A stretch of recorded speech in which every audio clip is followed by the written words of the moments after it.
jealous you're being filmed. I know. I'm all strapped up and everything. Got the breathe. I think we should probably start because it's going to get a little bit late. Where's me? I'm going to close this door over here in case they start making noise. Oh yeah, thank you.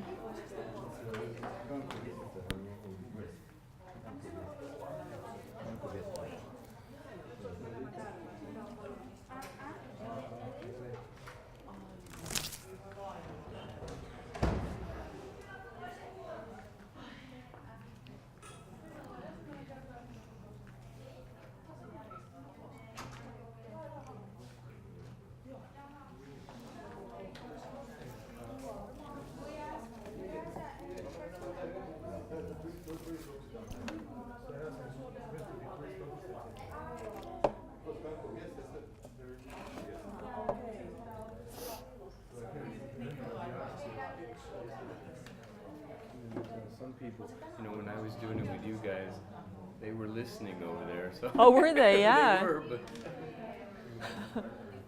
listening. Okay. Thank you. Well, I'll see if we can.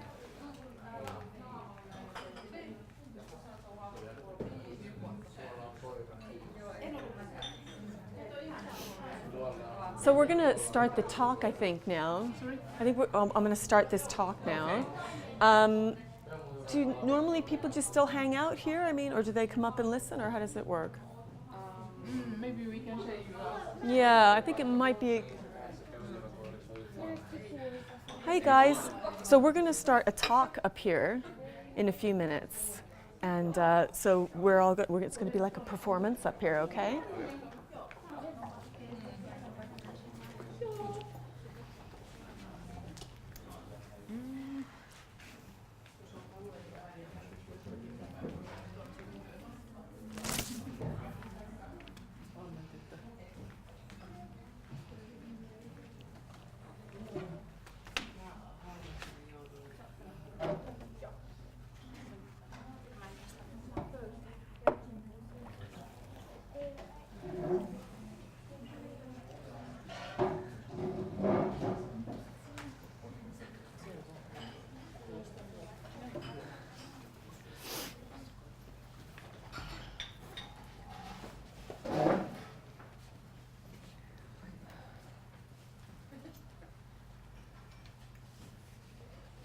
It's got very quiet very quickly now.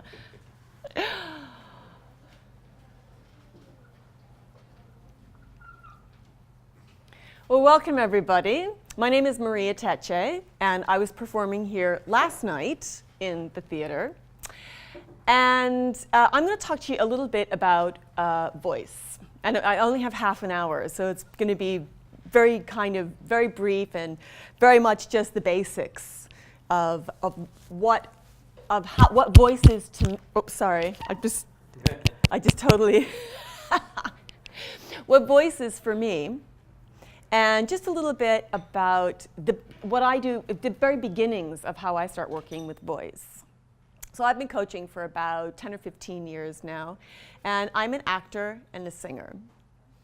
So let me ask you something. I just recently, it was funny, when Stephen was doing his Meisner demonstration up here, one of the first things you said was about actors being storytellers, or singers indeed, being storytellers. So how many of you, when you were a kid, how many of you loved being read to when you were a child? Yeah. I loved being read to bedtime stories when I was a kid. It didn't matter what it was, I absolutely loved being read to. And as human beings, we're hardwired to love hearing people's stories. Whether it's the princess and the prince, or what happened to somebody that day. It could be anything. But it's in us to be storytellers and to hear stories. So every single one of you in this room is a storyteller. We all have a story to tell. And your voice is your main instrument to tell those stories. But where do you think your voice is? Let's point to, where do you think your voice is in your body? Here. Yeah. Anywhere else? Here? Here? I think it's All all around. around. The ground. Ah, interesting. So yeah, your voice, I want, just for the next half hour, I want you to start thinking about your voice as your entire body.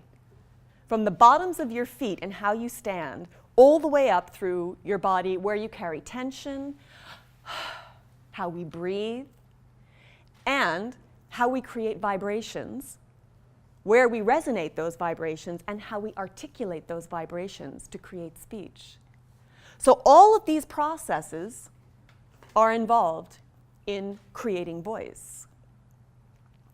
Okay, so let's all get up. Let's all stand up, actually. So just take a look at how you're standing, how you habitually stand. This is how we normally stand. Yeah? Why do you think how we stand is important? Why would that be important to why do you think that's important for our voice? If it's open or not, or blocking anyway. Yeah, if it's open or not, or blocked. Okay, what else?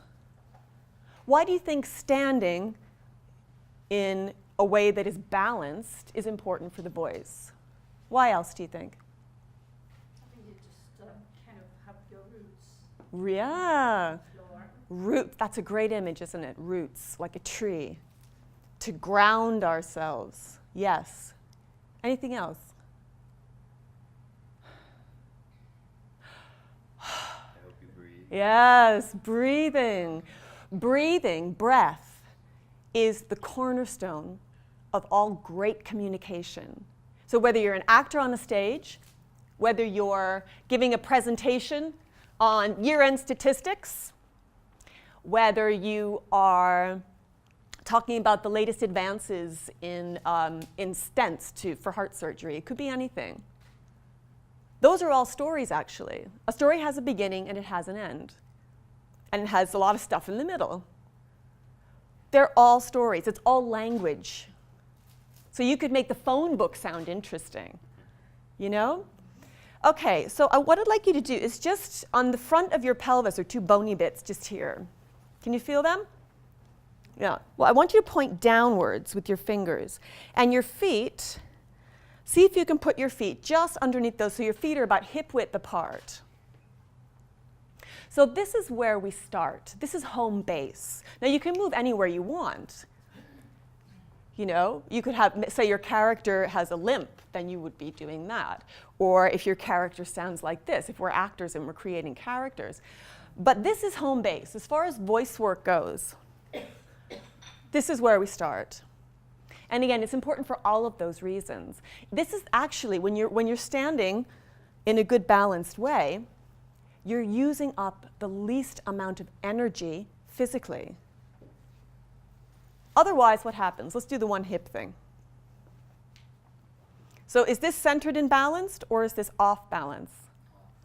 Off balance, okay. Your body is actually doing a lot of work to keep you in this position. Now, I've taught people who say, well, but this feels really comfortable. Do you know why it's comfortable? It's because you're used to it. Your body has learned how to make this feel normal. Now, when we're babies, I was actually saying this to Stephen, if you see a toddler, kids learn to stand when they're 1 or 2, they kind of do the wobbly thing. But if you watch a child stand for the first time, they stand perfectly. There's no tension in their bodies, they are just balanced. And if you watch a child breathing, or even a baby breathe, where do they breathe? Right from their little bellies. We know how to do this perfectly. But what happens? Life happens. We start having opinions about ourselves. We start having opinions about how we look. We start comparing ourselves to other people. And all of a sudden, especially for women, we start closing off. So everyone do the crossing over the feet thing. How does this feel? Does this feel more balanced or less balanced? And you can even do this as well. Yeah, I actually see a lot of women present this way and even sing this way, which is extraordinary to me. I mean, that takes a lot of energy to be able to do that. This is, yeah, and if it's about grounding, it's also about taking up space energy-wise. And especially in acting, we talk about owning the space, taking the space. Well, it's not about this, really. I mean, yes, we can do this and we're taking up space. But it's about, when we are grounded, we are taking up a lot of space with our energy. We are relaxed and we are ready to be in the moment. That's the key. How can I most be in the moment, ready to respond? Because that's actually what it's about with voice work for me. It's about being able to listen and respond. Okay, so good posture is important not only because it helps to ground our energy, but it also is it takes up the least amount of energy to stand this way. So that's energy that you can put into your delivery, whatever it is you're delivering, whatever text. Also, when you're standing this way, it allows this area to be free so we can breathe. And again, breath is the cornerstone of all great voice work, of all great communication. Okay, so everyone sit down. I just want to do a little bit with breath very quickly. Now, when you breathe, there's kind of three things that happen when we take in a breath. So just see how you're sitting. If you're slumped over, just notice for yourself how you're sitting. Are your feet flat on the floor? Are they crossed? Do you have your legs crossed? Just notice it for yourself. And now what I'd like you to do is just, if you shift around on your chair, because it's important to be grounded sitting just as much as it is standing. Because you could be in a sitting position when you're communicating. And again, could be in the boardroom, it could be having a meeting with the director, it could be in rehearsal, it could be doing the Meisner stuff that you were just doing with the two chairs. It's important also to ground when we're sitting and have this area free. So if you shift around on the chair, there's two little bony bits on the bottom of your pelvis. Those are your sit bones. Can you feel them? Yeah? Those are your sit bones. And if you sit on those, now my legs are short, so I sit forward a little bit in the chair. Otherwise, my feet don't really touch the ground. So if you sit on your sit bones, your body automatically sort of, now it may look like I'm sitting ramrod straight, but I'm actually, helps your torso to relax.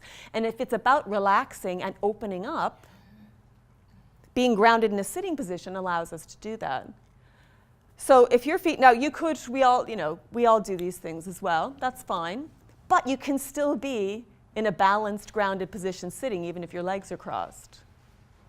And again, this is so important when we're sitting, because even if say you're around the boardroom table, you're in a corporate setting, then you have the benefit of all of this still for movement.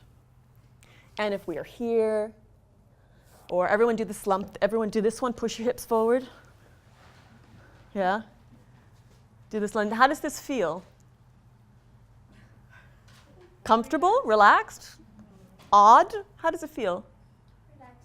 Relaxed, yeah. This is your watching TV at night position. But people can hear this in your voice. If you're lying in bed talking to someone on the phone, they can hear it. My voice has actually changed already in this position. People can hear how you are standing. People can hear how you are sitting. Okay, let's come up again. So even if you're sitting, you can still have that good grounded position, because this has got to be free, this area here. Because again, and you're going to be sick of me banging on about breath, breath is the absolute key to everything. So let's talk about breath for a moment. So in this nice relaxed position, and also tension is your voice's worst enemy. Relaxation is its best friend. And I don't mean this relaxation. I mean ready to be present in the moment, able to respond relaxation. Because a tense muscle is a muscle at its absolute contraction, and it can't go anywhere. If a muscle is tense, and where do we tend to hold tension? Where are some places in the body that we hold tension? Shoulders. Shoulders. Yep. Belly area here. Shoulders and what's Chest. throat. Yep. Absolutely. And where else in this area do we hold tension? Do you think? Jaw. God, we don't think about that one, do we? And there's another thing in this area where we hold tension as well, and we never think about it. Where do you think that is? Very. You guys are good. Most people never get that. Tongue. The tongue is a muscle. And any muscle has the potential for tension. Okay. So, when we're sitting, I want you to just start thinking about breath, because breath is, you know, it's funny when we are being practitioners, there are things that we're resistant to doing. And when I first started doing voice work, I hated breathing. I didn't want to do it. I'm going back 25 years now. I just didn't see the point, and I was I was just completely resistant to the work. And I tell you something, I lost so much precious time, I think, in my performing of making things easier for myself, because I made things much harder for myself as a performer than they needed to be. So breath was something that I didn't want to do. And now, it just simplifies everything for me. Breathing just keeps everything simple. So why is breath important? We do it every day. We don't think about it. It's an involuntary muscle action. So why do you think breath is important? It gets mind and body connected. It gets mind and body connected, yes. What else? It's where the emotions lie a lot. Right? Here. Yeah. Yeah, your guts. Connected. Yeah, your guts are your second brain. They call it your second brain. Because this and this are inextricably linked. If you're feeling nervous, what happens here? Whoa, yeah, queasy, everything starts going. There are so many nerve endings down here that are connected with this up here. Breath, also, it does help to connect your mind and body, absolutely.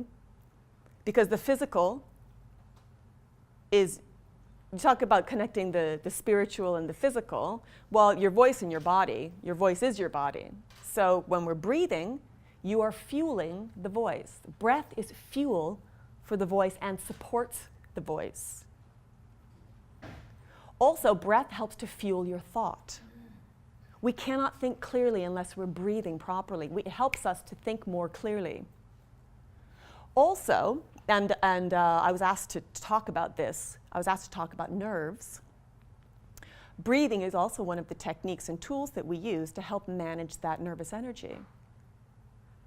So breath also helps to ground us, which helps bring us into the present moment, which is what it's all about. It's that simple. Being in the moment, just simply allowing ourselves to be in the moment and breathe, very powerful. Simplifies everything. Okay, so let's just do a little exercise here. I just want to, a little breathing exercise here. I want you to put one hand on your lower belly and one on your upper chest here. So your belly button is here, your pubic bone is there, your lower belly is just between those two. And I want you to allow your eyes to float shut. Good. So close your eyes. And I just want you to notice for yourself how you normally breathe, how you habitually breathe. And what I'd like you to do is to release the breath on a little F sound, F as in Frank. Good. So we can really hear the outgoing breath. Good. So with your eyes closed, just notice for yourself where your breath tends to go. Is it in the upper chest? Or is it in the lower belly? Is it both?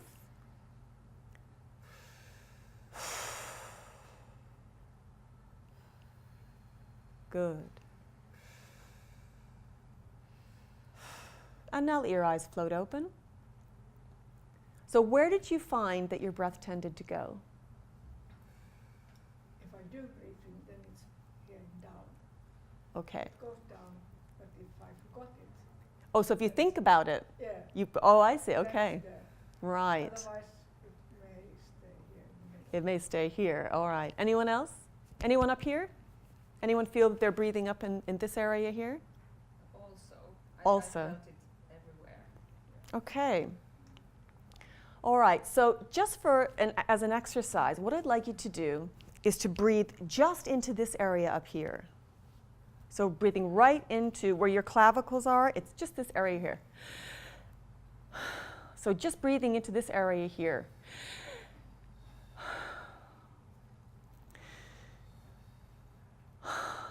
How does that feel, just breathing into this area? Asthma. Asthma. Yeah. Aha. Stressed out.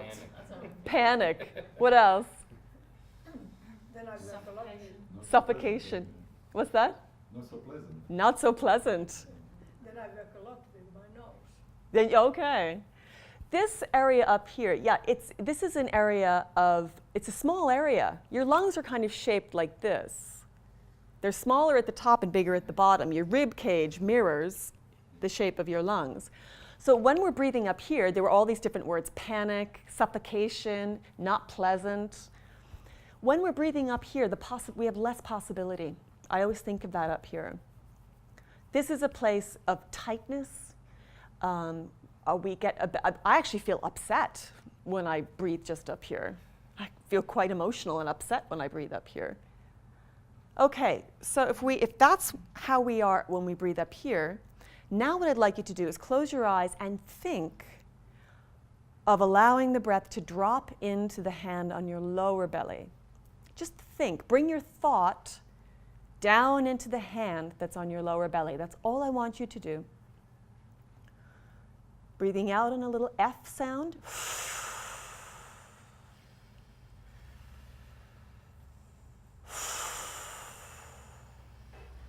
Good. Bringing your thought right down into your lower belly. And I want you to also think of the breath bypassing everything else, your upper chest, your middle of your torso, and letting the breath drop right down into that lower. And it could be a small breath. It could be a large breath. It doesn't matter.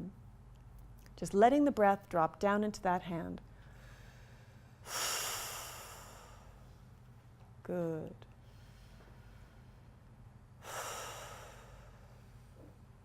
And now letting your eyes float open, coming back into the room. How does it feel having the breath drop down here?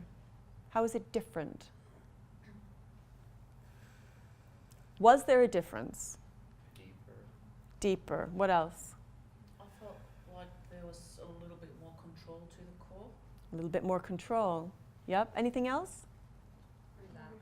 Relaxed. Good.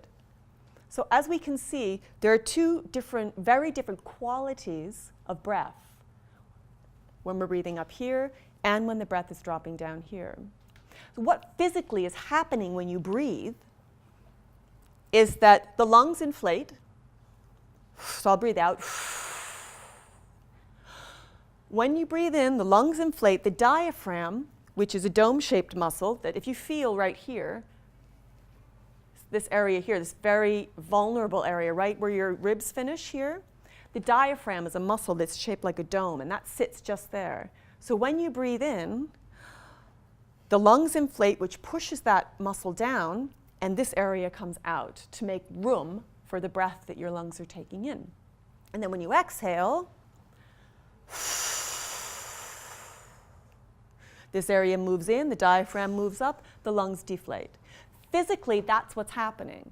So when we talk about getting the breath down into the belly, your breath isn't actually coming into this area, but this area is responding to the breath. So we talk about the breath coming down into the belly. Okay, so now let's stand up, because it's easier to feel this sitting down. So let's stand up and do the same thing.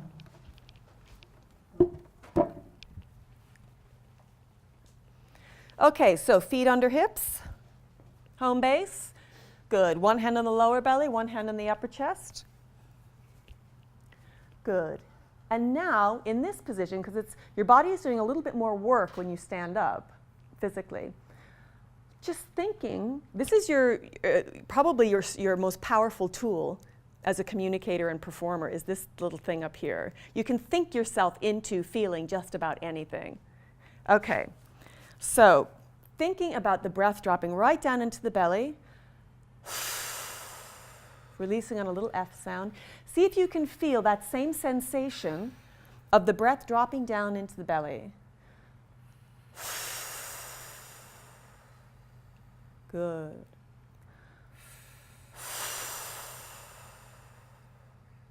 Can you feel the movement down here?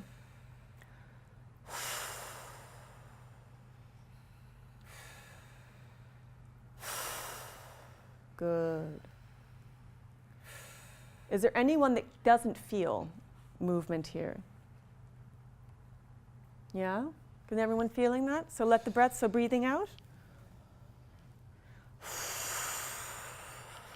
Good. And let the breath come in. Good. Yeah, I can feel that. Excellent. Good. And breathing out again on a little F sound. Yes. Wow. Yeah. Okay. Great. Okay, and give your hands a shake. Good. So you actually control where you're going to put that breath. You can physically control where your breath is going to drop into. And of course, breath is extremely important for all the reasons that we talked about. Okay. So I want to talk to you a little bit about nerves in the short time that we have, because I was asked actually to talk about this, because it's something that affects all of us in in a variety of situations, whether it's in a corporate setting or whether you're giving the best man speech at a wedding, whether you're on stage as an actor, whether you have to talk to someone about something that you don't want to talk to them about. It could be any situation. So let's talk a little bit about different techniques that we can use to help manage this energy that we have when we get nervous. So first off, I want to stop using the word nerves. What happens physically, what happens to you when you get nervous? Heart starts to beat faster. Yeah, physically, yeah, your heart starts to beat faster. What else happens? Muscle tension. Yeah, your muscles tense up. What else happens? Breathing comes here. Yeah, your breathing starts to come up a little bit higher. Sweats. Yeah, you get a little bit sweaty, right? What happens to your thought? What happens to your thoughts? It's gut. Yeah, they start racing, right? A little voice starts talking. You're going to fail. You're going to screw up. You're going to forget what you're going to say. Everyone's going to think you're an idiot. There's a little voice here that's just yapping away with all these little negative thoughts. So all of these things happen when we get nervous.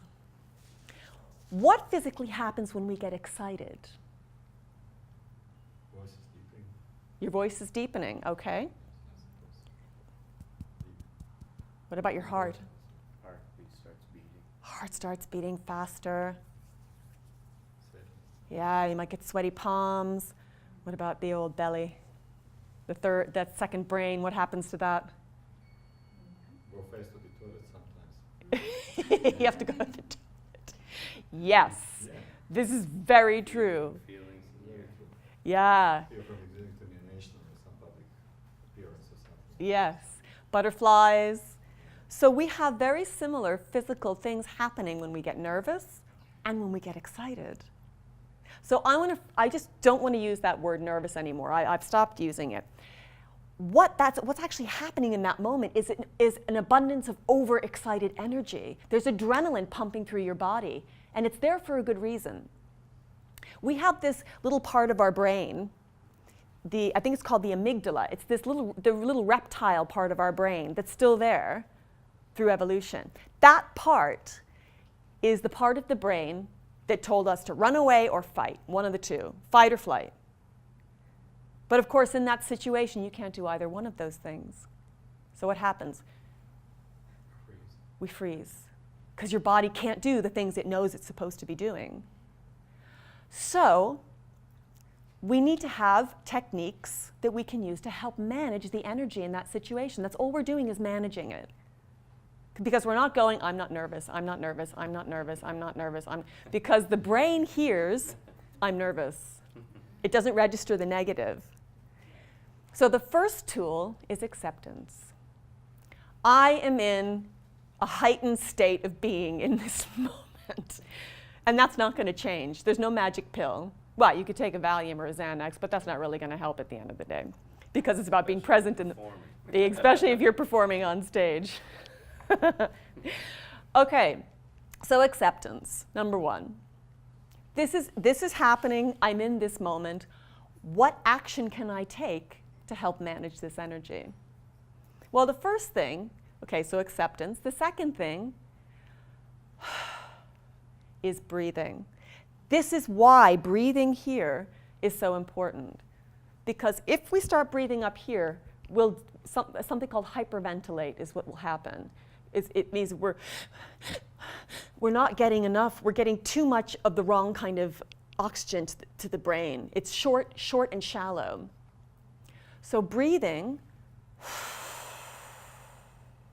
helps to ground us, and breath helps to, and someone said you feel more relaxed when you're breathing down here. It helps to trick the body into thinking that it's okay. This situation is going to be okay. So breath, very, very important tool. Third tool, practice and preparation. This is one of my favorites.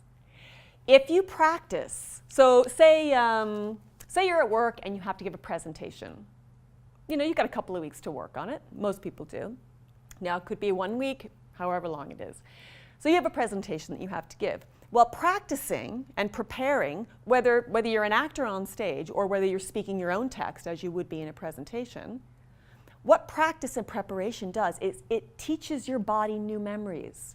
You create new muscle memories in your body. Actors do it all the time when we memorize lines. Presentations at work in a corporate setting, it's the same thing. So, and also movement is one thing that we always encourage people to use movement, especially in corporate settings, because it helps to change up the picture.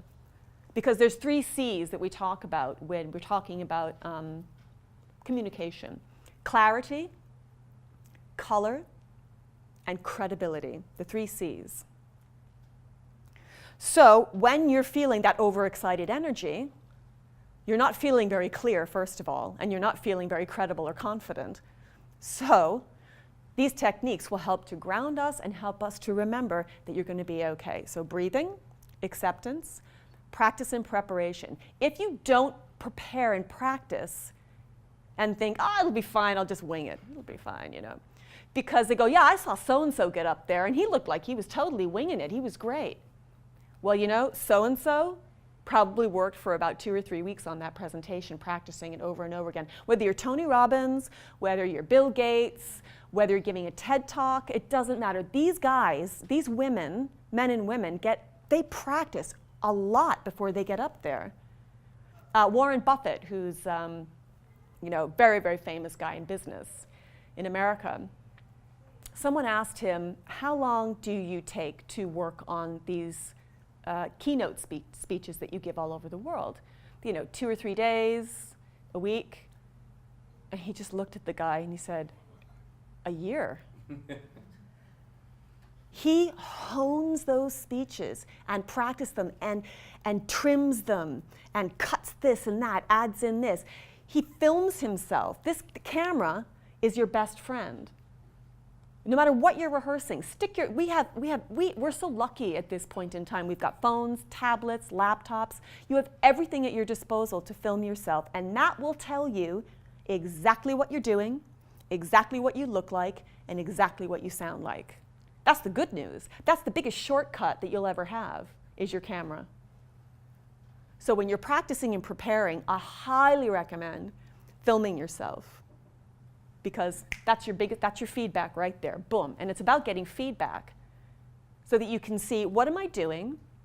Is it working? Is it serving my message? And if the answer is no, how can I change that? If the answer is yes, then you go, great, I'm going to keep doing that. Practice and preparation, very useful tool, very essential. Now, the last one that I want to talk about is one that really works for me, and that's remembering that it's not about you. It's about your audience. It's always about them. It's never about you. Phew, huge relief, massive pressure taken off of you. It's actually not about you being brilliant. It's not about you being liked. It's not about people going, oh, wow, that was really good, you were so fantastic. It's about none of those things. It's actually not about, am I going to succeed or fail? No, it's about how generous can I be in that moment with the people that are here, or the person. Because it could be one person or 1,000 people. Or it could be someone on the other end of a telephone. It doesn't matter. It's always about your audience. And that, personally, oh my God, that's the best tool for me, is when I start getting that kind of overexcited energy and the adrenaline is pumping, I think, well, hang on a minute, this isn't actually about me. It's about you guys. Me being here today it really is not about me at all. It's about, well, what do I have today to give to you that could be useful to you? And all I have to give you is what I know works for me. I'm a practitioner. I'm not a trainer. I'm not a teacher. I can only give you what I know works, that I've used myself. That's all I give when I'm doing voice workshops, one-to-one, if I'm working one-to-one with someone. It doesn't matter if I'm working with actors or CEOs. It doesn't matter. And I find that tool, that's like my number one go-to, is to remind myself that's not about me. It's actually about what I can give you guys in this half hour. The little things I can give. If something lands, if you find one thing useful, that's, for me, that's everything. Okay, any questions about nerves? Anything, any comments about that? Those tools. There's 4 tools that you can use to help, sorry, I said the N word. To manage overexcited energy, I should say. Okay, that's something that I was asked to talk about because it's something that we all encounter at one point in our lives. Now, as far as the whole storyteller thing, I had a really lovely experience with a woman called Karen Pierce. Now, Karen Pierce was the first female UK ambassador to the UN. And I met her at a function at the American Embassy in Dublin. And I said to her, I said, you know, you must meet so many people. I mean, my God, she goes into a room and there's hundreds of people there and they all want to talk to her. And I said to her, I said, well, how do you work with that? Because everyone wants to get a piece of you, they all want to talk to you. And she said, you know, the best advice I was ever given is that every person in that room has a story to tell. And my job is to find out what it is. And I thought, wow, that's generosity with a capital G. So whenever I go into a situation, I always think the first word, the word of the day, is always generosity. And then it's like everything else just melts away. Because it's about, for me, it's about being of service. If I'm on stage telling a story, or if I'm here with you guys talking about the little that I know about voice after 20 years of doing this work, it's all about what I can give to you. How can I be of service to you in some way? So I really loved that because I thought, yeah, we all have, and every single one of you has a story to tell. You may think, oh God, my life's not that interesting, whatever. I tell you, people's stories are fascinating. We love to hear them. We love to hear stories. And I'll end with just one story about myself. When I was talking about managing different energies when we're in a situation, when we're in a heightened state. About 8 years ago, I've been performing, making my living as a performer, an actor, and a singer for probably about 25 years now. I had something happen to me about 8 years ago that made me think that I was going to have to give up performing altogether. I was on stage, and there were only, it's a two-hander, so there were only 2 actors on stage. And I had a panic attack on stage. Now, I didn't know what was going on because this never happened to me before. Ever since I was a little kid, being on stage in the school plays, singing in the choirs, I never thought about anything. I just never, I didn't think. I just got on stage and did what I loved to do. All of a sudden, I became self-aware on stage, and I started thinking. And I was thinking, I'm an actor on stage saying words. And I freaked out. I actually had a full-on panic attack. My vision narrowed and clouded. I couldn't see. I couldn't hear anything. Everything muffled. I couldn't hear anything. My whole body felt tingles, like there was pins sticking me all over my body. I'd never experienced anything like this in my life. And I sat there on stage going, what is going on?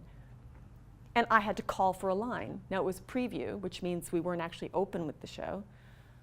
But I'd never in my life since or before then have done that. I called the stage manager who was there. I called for a line because I couldn't do anything. And it absolutely knocked me sideways. And it continued for the whole run, 4-week run of the show. From the moment before I stepped on stage to going through the entire show, and to the minute I got off stage, I was soaked in sweat. I was shaking. It was the worst thing one of the worst things I've ever experienced in my life. And it was so bizarre because what Stephen was talking about, thinking, you know, the exercises up here, I actually had to use all the tools that I had been practicing, all the voice tools. I had to start using those tools myself, in really using them like every day. And I had to teach myself how to not think again. It's been an extraordinary journey. And I really had to put the work in. And these techniques and skills were what really saved me. Learning how to breathe again, learning how not to think, learning how to sit into the moment, learning how to let go on stage. Learning how to trust my breath, trust my body again.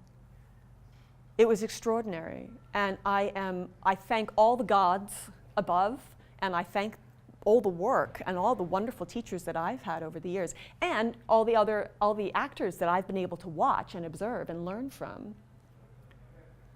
But thankfully today, I'm a fully functioning performer again, which is very exciting. But the relief is enormous, and I actually give thanks after every performance, and I really do this, because I know what it's like on the other side, and it's terrifying. And to think that I would have to give up doing something that I have loved my whole life, and that has saved me my whole life, because that performing saved me as a kid, all the way up through adulthood. Being on stage was the safest, most generous place I ever knew my whole life. And all of a sudden, it became a battleground, and it was terrible. So this work has come to mean so much more to me now after that experience. And I know when people have that experience, I know where they're coming from. I can say, I feel your pain because I know exactly what that's like. So yeah, that's kind of all I have for today. And just remember, every single one of you is a storyteller, and you all have a story to tell. So take your space, breathe, and fly. Thank you.